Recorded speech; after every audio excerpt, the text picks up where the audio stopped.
الشيطان الرجيم. بسم الله الرحمن الرحيم. وإذ يرفع إبراهيم القواعد من البيت وإسماعيل ربنا تقبل منا إنك أنت السميع العليم.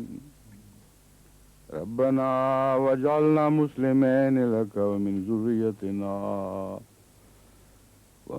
ذريتنا أمة مسلمة لك وارنا مناسكنا وتب علينا إنك أنت التواب الرحيم.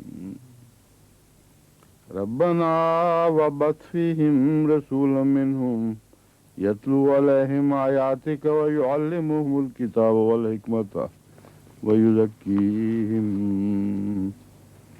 إنك أنت العزيز الحكيم.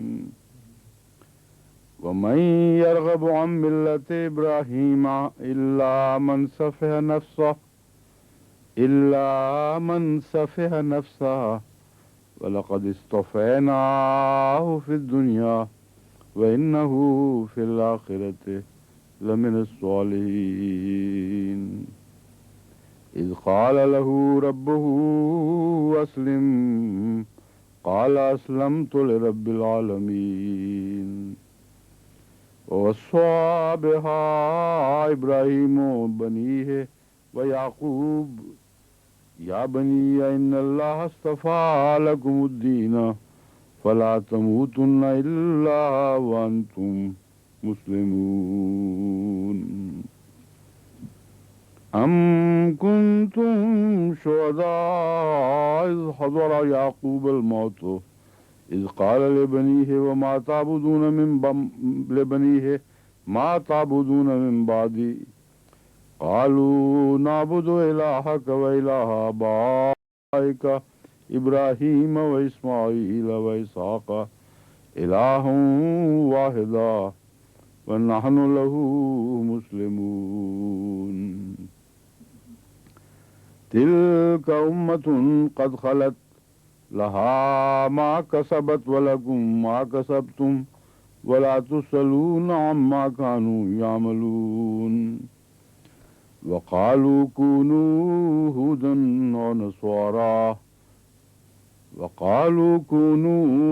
أو نصارى تهتدوا قل بل ملة إبراهيم حنيفا وما كان من المشركين.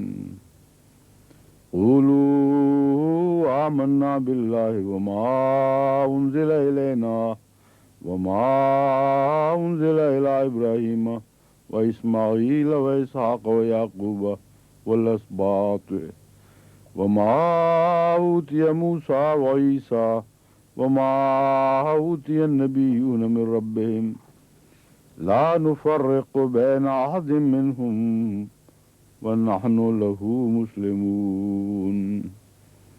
فإن آمنوا بمثل ما آمنتم به فقد اهتدوا وإن تولوا فإنما هم في شقاق فسيكفيكهم الله وهو السميع العليم. صبغة الله ومن أحسن من الله صبغة ونحن له عابدون. قل تحاجوننا في الله وهو ربنا وربكم ولنا أعمالنا ولكم أعمالكم ونحن له مخلصون. أم تقولون إن إبراهيم وإسماعيل وإسحاق ويعقوب والأسباط كانوا هودا أو نصارى قل أنتم أعلم أم الله ومن أظلم ممن كتم شهادة عنده من الله وما الله بغافل عما تعملون. تلك أمة قد خلت تلك أمة قد خلت لها ما كسبت ولكم ما كسبتم ولا تسألون عما كانوا يعملون.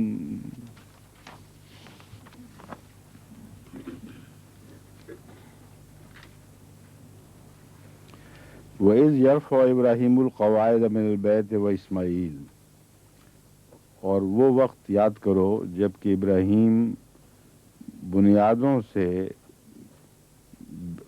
بیت یعنی خدا کے گھر کی بنیادیں اور اسماعیل دونوں مل کر یہ بنیادیں اٹھا رہے تھے. اس کو بمحاورہ یوں کریں گے، اور وہ وقت یاد کرو جب کہ ابراہیم اور اسماعیل دونوں اللہ کے گھر کی بنیادیں استوار کر رہے تھے. ربنا تقبل منا، اے ہمارے رب ہم سے اسے قبول فرما لے. اسے کا لفظ نہیں ہے، ہم سے قبول فرما لے. انک انت السمیع العلیم، یقیناً تو بہت سننے والا اور جاننے والا ہے.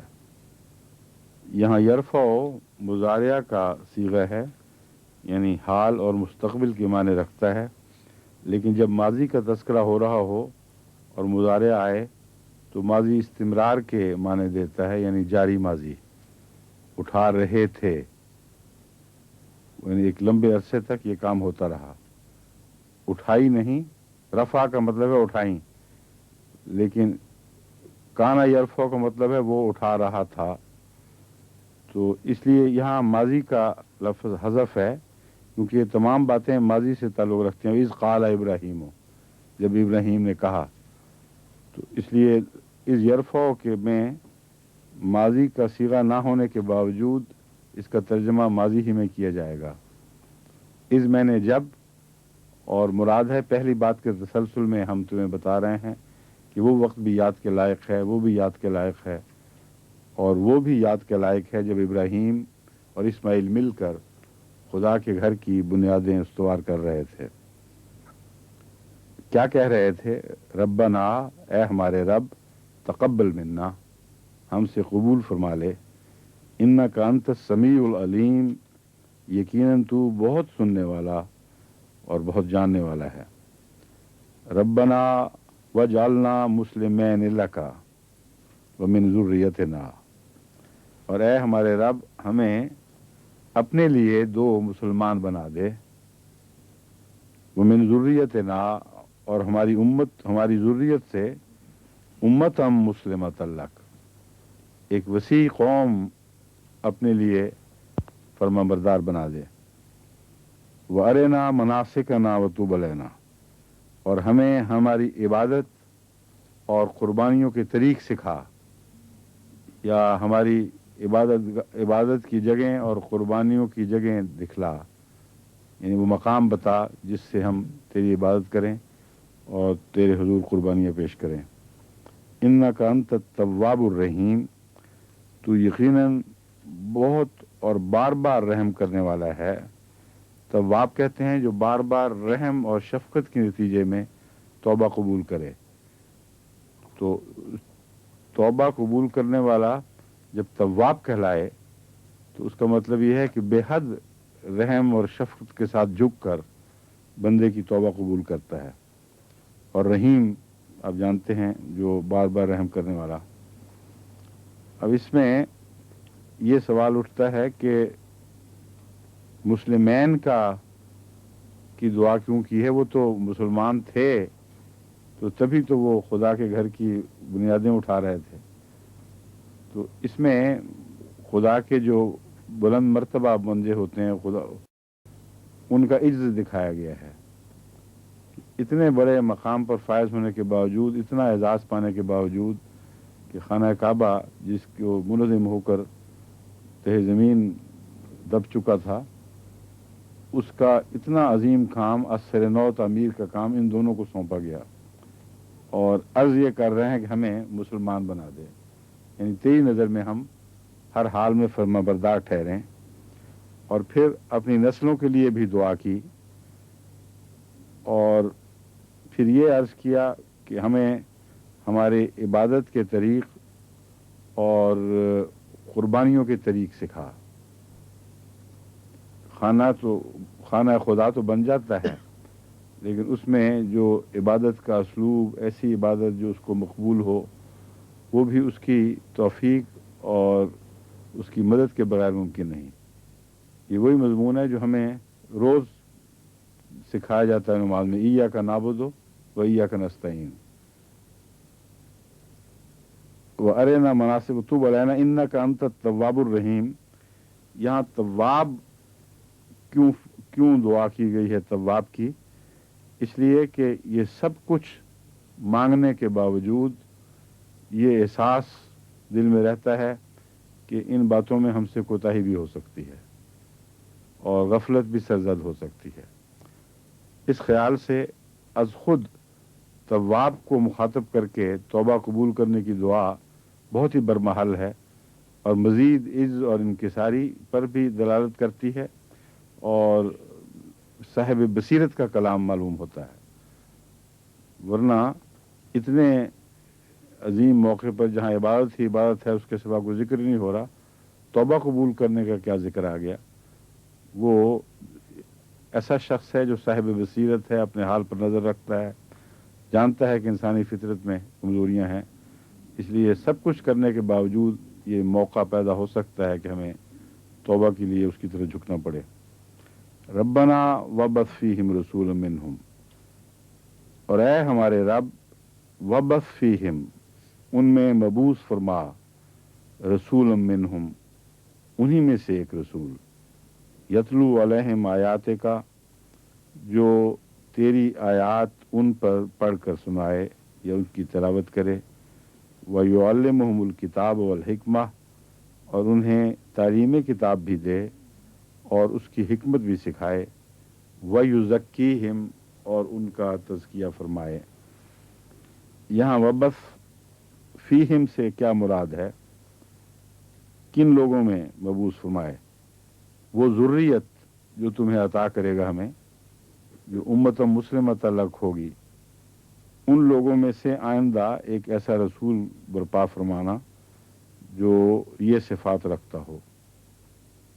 کیا کیا صفات مانگی گئی ہیں؟ وبس تو ہے نا، مبعوث فرما، یہ امر کا صیغہ ہے جو التجا کے لیے بھی استعمال ہوتا ہے، مانگنے کے لیے بھی امری کا صیغہ استعمال ہوتا ہے۔ فیہم، ان میں، رسول میں نے ایک رسول، لیکن جیسا کہ پہلے آپ کو بتایا تھا، جب نکرہ آئے تو اس میں محض کوئی ایک رسول مراد نہیں ہے، یہاں نکرہ از تعظیم کے لیے اور غیر معمولی اس کے بلند مقام کو ظاہر کرنے کے لیے ہے۔ تو یہ نہیں کہ کوئی ایک رسول برپا فرما دینا، مراد یہ ہے کہ اے خدا ان میں ایک عظیم الشان رسول بھیج، اور جو بعد میں صفات آ رہی ہیں اس کی عظیم الشان رسول کی صفات ہیں یتلو علیہم آیات کا۔ پہلی صفت یہ کہ ان پر وہ یتلو تلاوت کرے، علیہم ان پر، آیات کا تیری آیات کی، وَيُعَلِّمُهُمُ الْكِتَابَ، اور ان کو کتاب پڑھ کر کتاب کا علم دے۔ آیات جب نازل ہوں تو کتاب بنتی ہے، کتاب بنے گی تو جب تک اس کا علم نہ بتایا جائے، کتاب کا کے معنی صحیح حقیقی سمجھ نہیں آ سکتے۔ جو صاحب وحی نبی ہے وہی بہتر جانتا ہے کہ جو علم اس پر نازل ہو رہا ہے اس کا کیا مطلب ہے۔